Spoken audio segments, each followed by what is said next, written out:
आरिफ मोहम्मद खान जी, यहां के लोकप्रिय मुख्यमंत्री नीतीश कुमार जी, केंद्रीय मंत्रिमंडल के मेरे सहयोगी जीतन राम मांझी जी, राजीव रंजन सिंह, चिराग पासवान जी, रामनाथ ठाकुर जी, नित्यानंद राय जी, सतीश चंद्र दुबे जी, राजभूषण चौधरी जी, डिप्टी सीएम सम्राट चौधरी जी, विजय कुमार सिन्हा जी, बिहार सरकार के मंत्रीगण, संसद में मेरे साथी उपेंद्र कुशवाहा जी, अन्य सांसदगण और बिहार के मेरे प्यारे भाइयों और बहनों, गया जी की ये धरती अध्यात्म और शांति की धरती है। ये भगवान बुद्ध को बोध कराने वाली पावन भूमि है। गया जी की आध्यात्मिक और सांस्कृतिक विरासत बहुत प्राचीन है, बहुत समृद्ध है। यहां के लोगों की इच्छा थी कि इस नगरी को गया नहीं, गया जी कहा जाए। मैं इस निर्णय के लिए बिहार सरकार का अभिनंदन करता हूं। मुझे खुशी है कि गया जी के तेज विकास के लिए बिहार की डबल इंजन सरकार लगातार काम कर रही है। भाइयों बहनों, आज भी गया जी की पावन भूमि से एक ही दिन में 12,000 करोड़ रुपए की परियोजनाओं का लोकार्पण या शिलान्यास हुआ है। इनमें ऊर्जा, स्वास्थ्य और शहरी विकास के जुड़े कई बड़े प्रोजेक्ट्स हैं। इनसे बिहार के उद्योगों को ताकत मिलेगी और युवाओं के लिए रोजगार के नए अवसर भी बनेंगे। मैं इन परियोजनाओं के लिए बिहार के लोगों को बधाई देता हूं। बिहार में बेहतर स्वास्थ्य सुविधाओं के लिए आज यहां हॉस्पिटल और रिसर्च सेंटर का उद्घाटन भी हुआ है। अब बिहार के लोगों को कैंसर के इलाज के लिए एक और सुविधा मिल गई है। साथियों, गरीब के जीवन से मुश्किलें दूर करना, महिलाओं के जीवन को आसान बनाना, मुझे जनता जनार्दन का सेवक बनकर यही काम करने में सबसे ज्यादा खुशहाली होती है। जैसे गरीब को पक्का घर देना। साथियों, मेरा एक बड़ा संकल्प है, जब तक हर जरूरतमंद को पक्का घर नहीं मिल जाता, मोदी चैन से नहीं बैठेगा।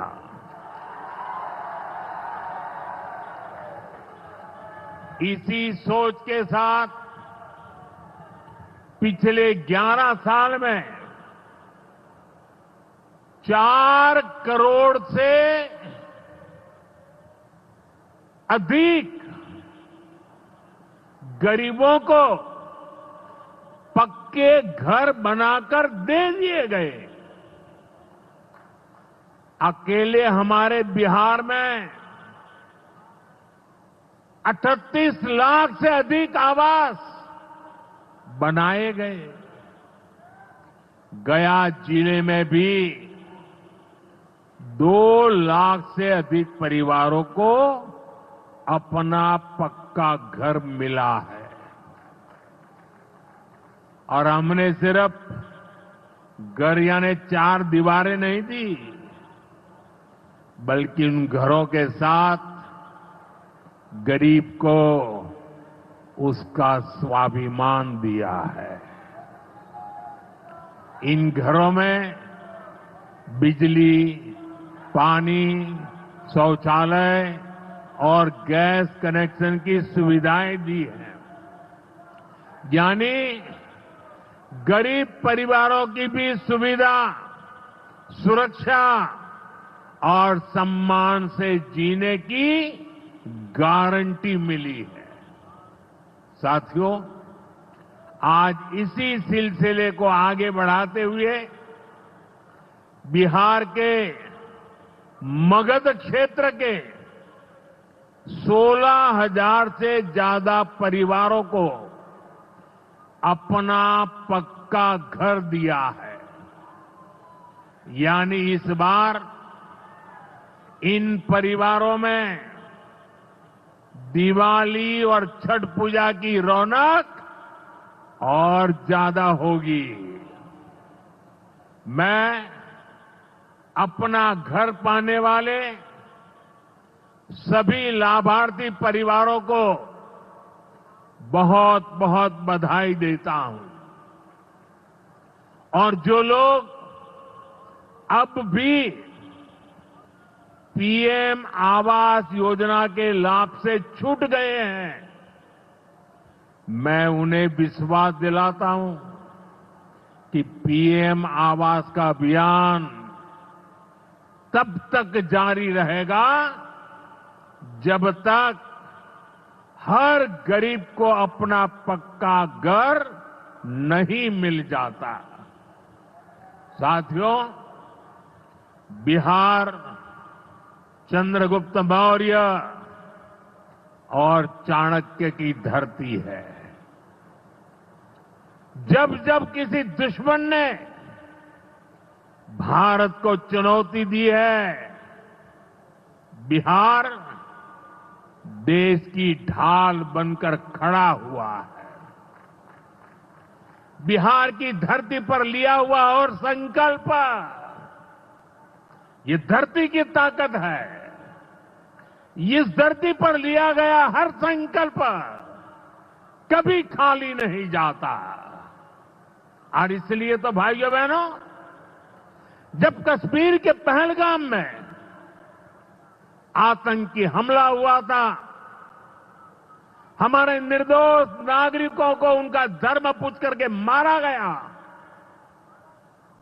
मैंने बिहार की इसी धरती से आतंकवादियों को मिट्टी में मिलाने की बात कही थी।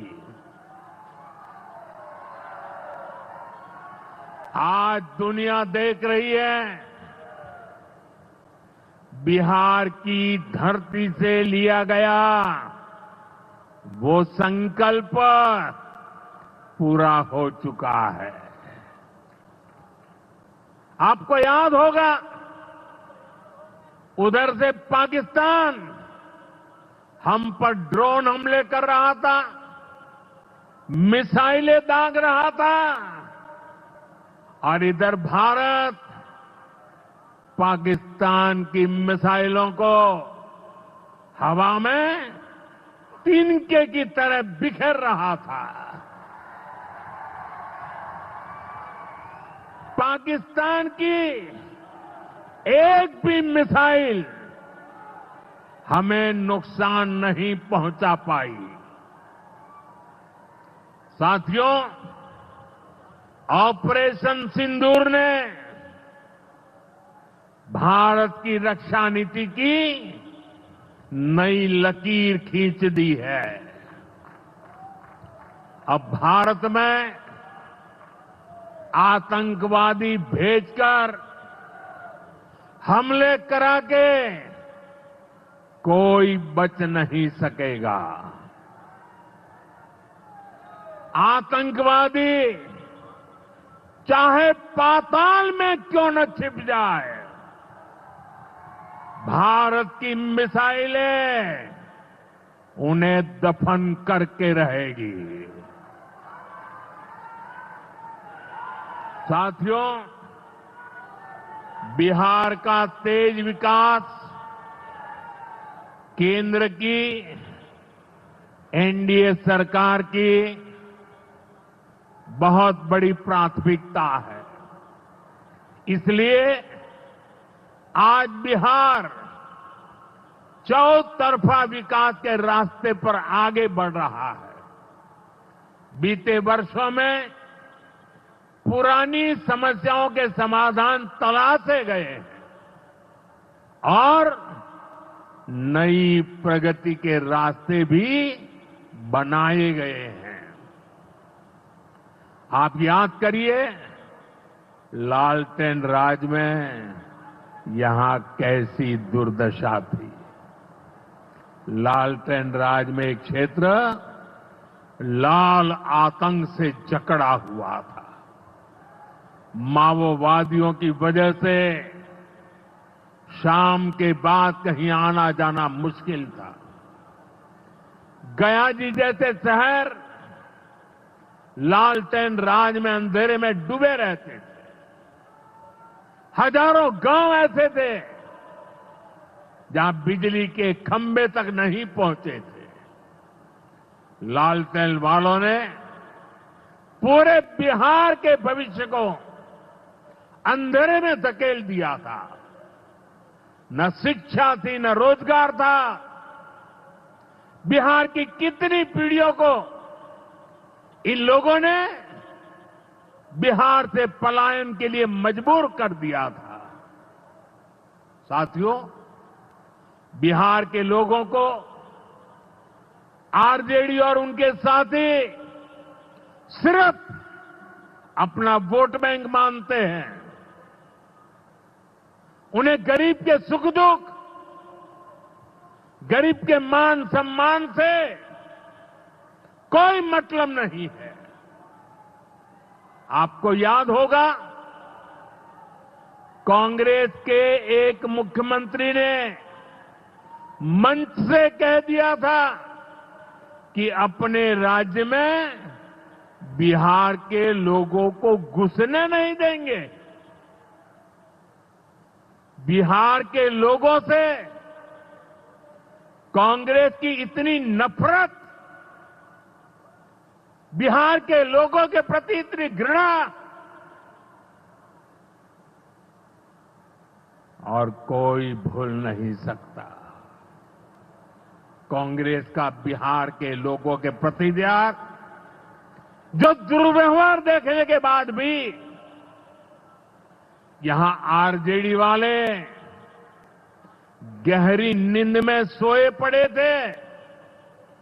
भाइयों बहनों, बिहार की एनडीए सरकार कांग्रेस और इंडी गठबंधन वालों के इस नफरती अभियान का जवाब दे रही है।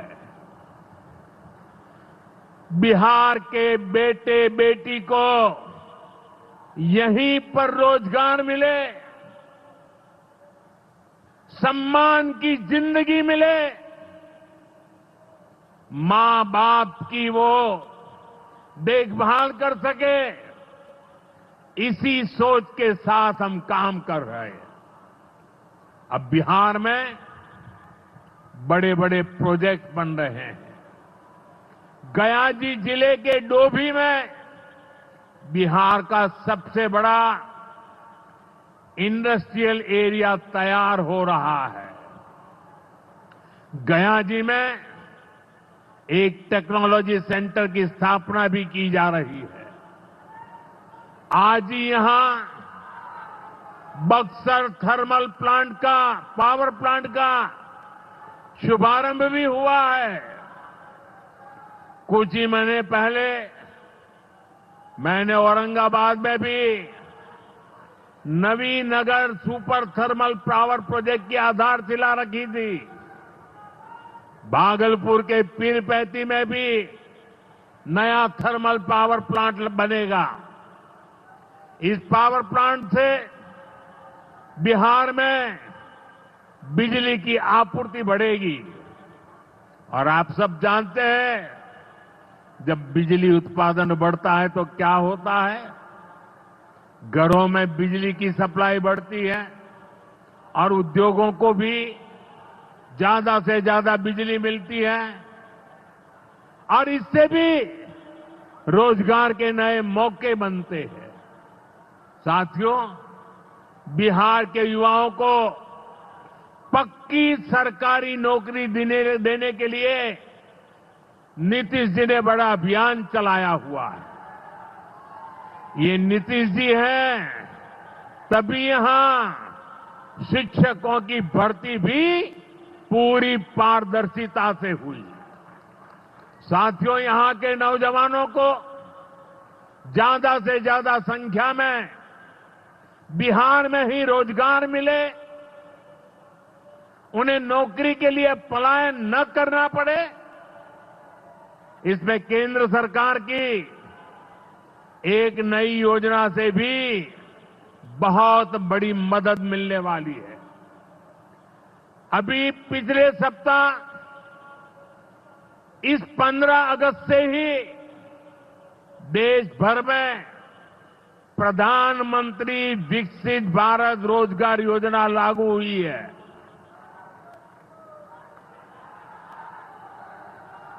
इसके तहत हमारे युवा जब निजी क्षेत्र में पहली नौकरी करेंगे तो केंद्र सरकार उन्हें अपने पास से 15,000 रुपये देगी। जो प्राइवेट कंपनियां युवाओं को रोजगार देगी, उन्हें भी अलग से पैसे सरकार देगी। इस योजना का बहुत बड़ा लाभ बिहार के मेरे युवाओं को भी होगा। साथियों, हमारे देश में कांग्रेस हो, आरजेडी हो, इनकी सरकारों ने कभी जनता के पैसे का मोल नहीं समझा। इनके लिए जनता के पैसे का मतलब रहा है खुद की तिजोरी भरना। इसलिए कांग्रेस आरजेडी की सरकारों में सालों साल तक परियोजनाएं पूरी नहीं होती थी। कोई योजना जितनी लटकती थी उतना उसमें ये पैसे कमा लेते थे। अब इस गलत सोच को भी एनडीए सरकार ने बदल दिया है। अब शिलान्यास के बाद कोशिश होती है जल्द से जल्द समय सीमा में उस काम को पूरा करने के लिए सफल प्रयास किया जाए। आज का एक कार्यक्रम इसका भी एक शानदार उदाहरण है। औटा सिमरिया सेक्शन का शिलान्यास करने का सौभाग्य बिहार के लोगों ने मुझे दिया था। और आप लोगों की कृपा देखिए, आप लोगों का प्रेम देखिए कि जिस ब्रिज का शिलान्यास आपने मुझे करने के लिए कहा, आज इसका लोकार्पण करने का अवसर भी आपने मुझे दिया है। ये पुल सिर्फ सड़कों को नहीं, पूरे उत्तर और दक्षिण बिहार को जोड़ने का काम करेगा। जो भारी वाहन पहले गांधी सेतु से होकर 150 किलोमीटर का लंबा चक्कर काटते थे, अब सीधा रास्ता पाएंगे। इससे व्यापार तेज होगा, उद्योगों को ताकत मिलेगी और तीर्थयात्रियों का भी पहुंचना आसान होगा। विकास के जिन प्रोजेक्ट की नींव एनडीए सरकार में रखी जाती है, वो पूरा होकर रहेंगे, ये बात पक्की है। साथियों, एनडीए की डबल इंजन सरकार यहां रेलवे के विकास के लिए भी तेजी से काम कर रही है। अमृत भारत स्टेशन योजना के तहत गयाजी रेलवे स्टेशन को आधुनिक बनाया जा रहा है। इससे गयाजी रेलवे स्टेशन पर यात्रियों को एयरपोर्ट जैसी सुविधाएं मिलेगी। आज गया वो शहर है जहां राजधानी, जनशताब्दी और made in India Vande Bharat ट्रेनों की सुविधा उपलब्ध है। गया जी सासाराम, प्रयागराज, कानपुर होते हुए दिल्ली तक सीधा कनेक्शन बिहार के युवाओं को, यहां के किसानों को, यहां के व्यापारियों के लिए नई संभावनाएं बना रहा है। भाइयों और बहनों, आपके आशीर्वाद से, देश के अटूट भरोसे के कारण साल 2014 में प्रधानमंत्री के तौर पर शुरू हुआ मेरा सेवा काल, ये सेवा काल निरंतर जारी है। इतने वर्षों में हमारी सरकार पर भ्रष्टाचार का एक भी दाग नहीं लगा।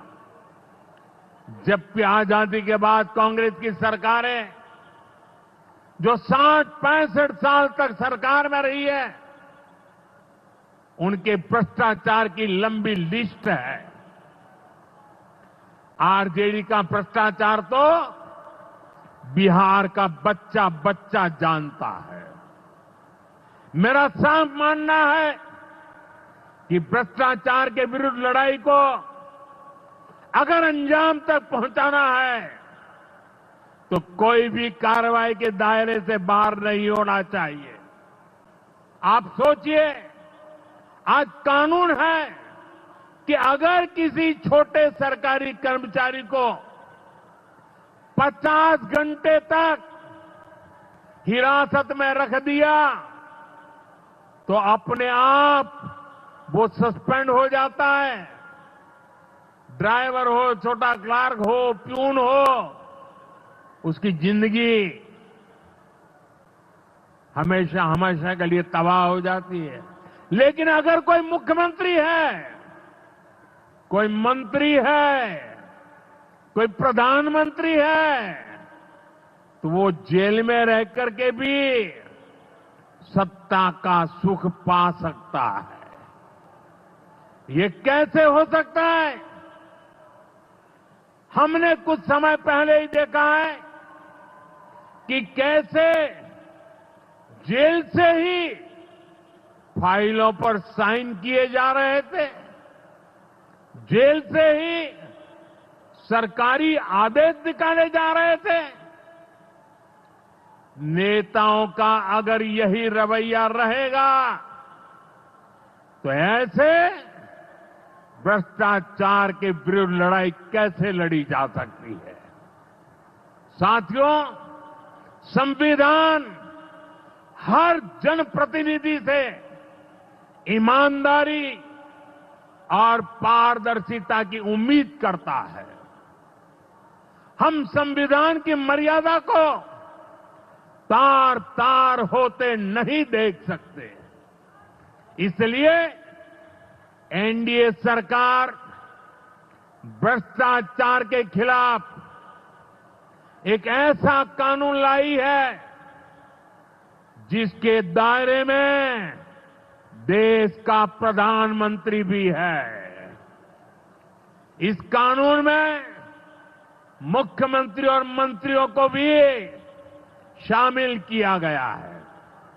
जब ये कानून बन जाएगा तो प्रधानमंत्री हो या मुख्यमंत्री या फिर कोई भी मंत्री, उसे गिरफ्तारी के 30 दिन के अंदर जमानत लेनी होगी और अगर जमानत नहीं मिली तो 31वें दिन उसे कुर्सी छोड़नी पड़ेगी।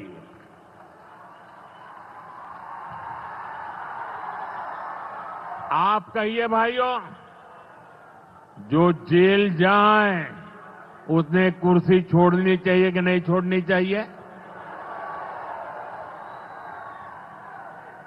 क्या वो कुर्सी पर बैठे रह सकता है क्या? क्या वो सरकारी फाइलों पे साइन कर सकता है क्या? क्या जेल में से कोई सरकार चला सकता है क्या? और इसलिए ऐसा सख्त कानून बनाने की तरफ हम आगे बढ़ रहे हैं। लेकिन साथियों, ये आरजेडी वाले, ये कांग्रेस वाले, ये लेफ्ट वाले इस कानून का विरोध कर रहे हैं। ये बहुत गुस्से में है